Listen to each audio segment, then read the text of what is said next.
Hey, bon retour sur la chaîne Les Carnets de Yord. Comme tu l'auras vu dans la précédente vidéo, je reviens tout juste de Nouvelle-Calédonie, donc une île du côté de l'Australie, la Nouvelle-Zélande, bref, l'Océanie. Et durant ce voyage, j'ai fait quelques emplettes. Mais comme tu vas le voir, durant ce voyage, on n'a pas acheté grand chose. Dans le sens où on avait envie de garder nos valeurs qu'on avait en France, mais en Nouvelle-Calédonie. On avait envie de faire des achats responsables et réfléchis, utiles, avec des producteurs locaux, artisanaux. Enfin voilà, le but n'était vraiment pas de revenir avec des produits touristiques qui peuvent être faits n'importe où en France et qui sont produits dans des quantités un peu astronomiques parfois, qui demandent du transport, etc. Non, on voulait des choses qui soient vraiment locales, qui respectent nos valeurs et qui nous seraient utiles une fois qu'on rentrerait chez nous. Oui, alors désolée, j'ai pas mieux comme carte, mais c'est pour te montrer un petit peu notre parcours et nos différents arrêts là où on a fait des petits achats.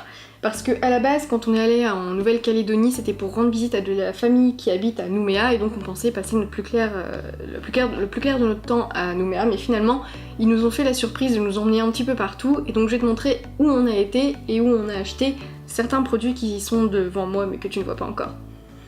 Donc on est parti de Nouméa et on est remonté vers le nord de ce qu'on appelle la Grande Terre de la Nouvelle-Calédonie et on s'est arrêté à Boulouparis qui est un petit peu plus au nord-ouest. Et à Boulouparis en fait on s'est arrêté volontaérement à une distillerie. Et c'était vraiment chouette parce que la distillerie était tenue par un petit monsieur très sympa. Je sais pas s'il était tout seul, mais voilà, il avait l'air d'être autant à l'arrière-boutique que dans la boutique et à la vente. Donc il était très au courant de ce qu'il faisait, des produits qu'il utilisait, moi j'ai trouvé ça génial. Et il ne faisait que des produits naturels et locaux, et ça c'était chouette. Au niveau de nos achats, donc, il faut savoir que dans les huiles et dans les produits qui sont très typiques de la Nouvelle-Calédonie, on retrouve l'huile de tamanou. Donc par exemple, l'huile de tamanou serait cicatrisante, anti-inflammatoire, antimicrobienne, anti-rhumatismale et antiparasitaire. En plus de ça, on me l'a conseillé pour tout ce qui est piqûres de moustiques, eczéma, et j'imagine qu'il y a encore plein d'utilisations possibles. Il faut que je continue à faire des recherches parce que pour l'instant, en fait je suis revenue il y a même pas 2 jours de Nouvelle-Calédonie, j'ai pas encore eu le temps de vraiment mettre le nez là-dedans. Donc les Kanaks ne jurent que par cette huile. Donc à un moment donné, moi vu qu'on en a parlé plusieurs fois, je me suis dit qu'il fallait que je tente. Et au niveau de l'odeur, c'est hyper intéressant parce que ça sent la noix, ça sent vraiment la noix. J'ai aussi acheté un baume de confort à l'huile de tamanou et à la cire d'abeille. Je ne sais pas pourquoi il est vert, je n'ai même pas demandé. Lui aussi sent la noix, hein, c'est pas surprenant étant donné que c'est au tamanou. Et ce baume, je l'ai acheté pour mon petit frère, qui fait de l'eczéma, qui a d'énormes plaques assez régulières et assez dérangeantes dans sa vie de tous les jours. Et j'ai demandé conseil à celui qui tenait la distillerie et ce baume pour lui est très efficace pour les plaques d'eczéma. On a aussi acheté des petits savons à l'huile de tamanou parce que voilà, c'était vraiment l'huile typique et locale de Nouvelle-Calédonie, donc on s'est dit qu'on allait faire nos achats en fonction et nous on est fanat de savon saponifié à froid maintenant, on n'utilise que ça limite le plastique, etc. Bref. Et donc il proposait des savons artisanaux à l'huile de tamanou, donc on a hâte de tester, apparemment c'est très bon pour la peau, ça on n'en doute pas. Le seul hic, c'est que comme tu peux le voir et l'entendre, ces savons sont entourés de plastique, ce qui n'est absolument pas nécessaire. Mais il faut savoir qu'en Nouvelle-Calédonie, niveau recyclage des déchets, etc., ils en sont vraiment pas au même point que la France, étant donné que c'est une très petite île, ils ont moins d'infrastructures, moins de population, tout est réduit en fait là-bas, et si par exemple ils veulent recycler certains déchets, ils sont obligés de les envoyer sur les îles environnantes qui sont plus importantes comme la Nouvelle-Zélande ou l'Australie. Donc ça te montre un peu à quel point ils sont pas encore dans la pensée zéro déchet comme on peut l'être en France, alors que déjà en France peu de gens sont dans la pensée zéro déchet, mais déjà plus qu'en Nouvelle-Calédonie, parce que là-bas ils ont très peu d'infrastructures encore. Et voilà, c'est une petite île avec une population moindre par rapport à ce qu'on peut connaître sur d'autres îles. Donc voilà, c'est dommage, mais ça vient de Nouvelle-Calédonie et quand on connaît un peu l'histoire du pays, etc., bah ça s'explique un petit peu.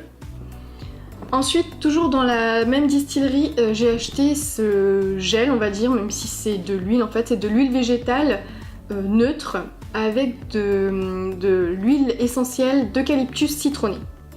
Et en fait c'est un gel anti-moustique qui se présente dans un roll-on, ce qui est assez pratique parce que du coup tu peux en mettre partout, ensuite t'as plus qu'à terminer d'étaler à la main. Et donc ce gel anti-moustique je l'ai acheté parce que là-bas je me suis faite dévorer. Mais genre vraiment, j'avais entre, on va dire une bonne quarantaine de piqûres en une dizaine de jours, donc j'imagine pas si j'y étais restée plus longtemps. Et est-ce qu'il est efficace ? C'est difficile à dire parce que je me suis quand même fait piquer une quarantaine de fois et parfois même en portant cette huile à l'eucalyptus citronné. Mais en même temps, je me souviens d'une fois, d'une nuit, je me faisais piquer matin, nuit, jour, bref tout le temps, et je me souviens d'une nuit où je m'étais tartinée d'anti-moustique de ce produit-là, et le seul endroit où je me suis fait piquer, c'est là où j'en avais pas mis.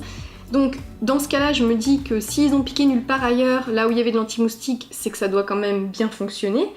Et en même temps, il y a eu des fois où j'en portais, mais où je me suis fait piquer quand même. Toujours est-il que je garde cette huile anti-moustique parce que je me dis qu'en France, on n'a pas les mêmes moustiques qu'en Nouvelle-Calédonie.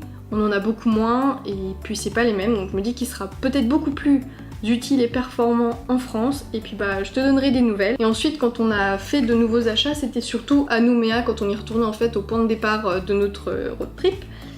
Et à Nouméa en fait, comme c'est la capitale de la Nouvelle-Calédonie, tu trouves beaucoup plus facilement des boutiques et des choses à acheter qui restent locales et artisanales, mais c'est quand même beaucoup plus facile que dans la Pampa, dans le nord de l'île. En Nouvelle-Calédonie, on s'est donc rendu sur le marché de Nouméa, en fait, une fois qu'on était sur Nouméa, et là on a fait des petites emplettes. Je peux pas toutes montrer parce qu'il y a quand même pas mal de cadeaux, et je ne veux pas que les gens qui vont recevoir ces cadeaux voient ce que je leur ai offert avant de les recevoir en main propre, donc je peux pas tout montrer, mais il y a certaines choses qui sont pour nous, donc je vais pouvoir t'en parler.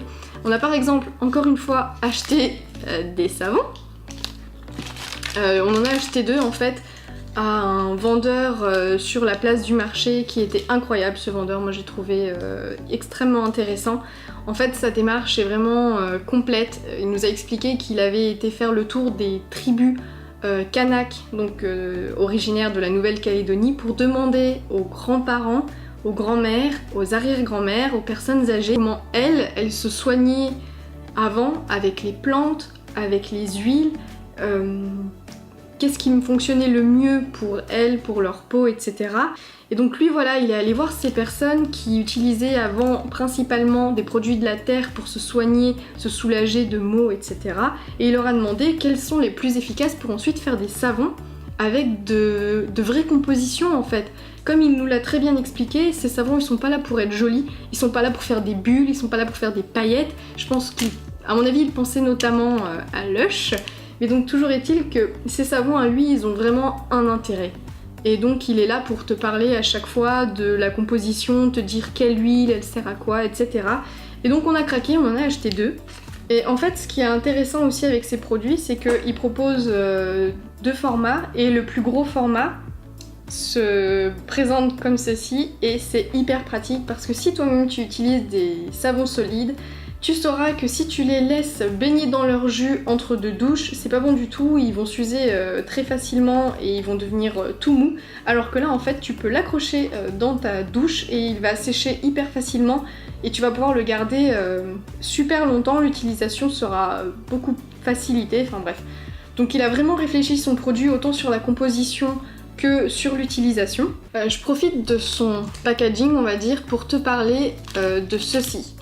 Si tu vas en Nouvelle-Calédonie, cherche les produits Ardissi parce que c'est un label qui te garantit que les produits sont d'origine de Nouvelle-Calédonie avec des produits locaux et que c'est fait artisanalement en fait. Donc voilà, nous on s'est vachement reposé sur ce label et on le sait pas forcément. Moi je le savais pas avant d'y aller, donc je te donne l'information, comme ça si jamais tu voyages là-bas, tu le sauras directement.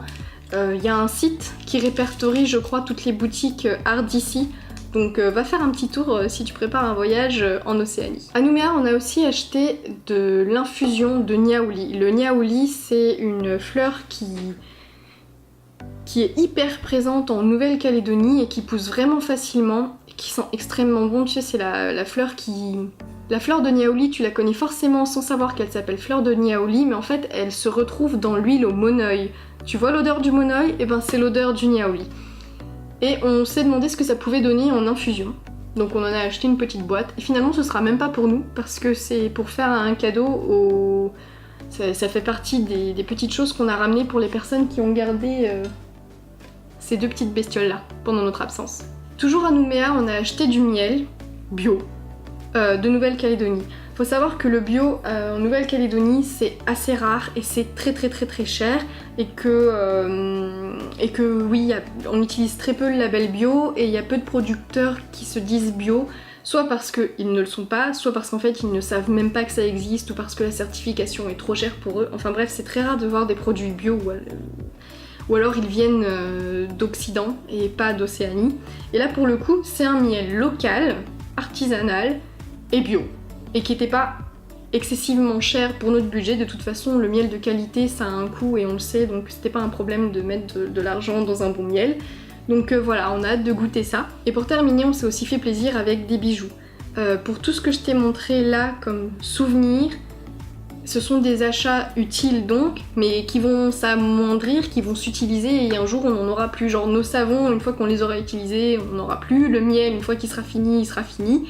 Et donc on n'avait pas de choses vraiment dans le dur, on va dire. Pour ma part, je me suis acheté ce collier dans une boutique qui fabrique tous ces bijoux eux-mêmes. En fait, ils ont l'avant de la boutique, où c'est la boutique lambda où ils exposent leurs produits, et l'arrière-boutique qui est séparée juste par une baie vitrée où tu vois les professionnels qui sont en train de tailler les pierres, de faire les bijoux en fait devant toi. Donc c'était vraiment sympa comme boutique. Et pour le coup, elle est très connue à Nouméa.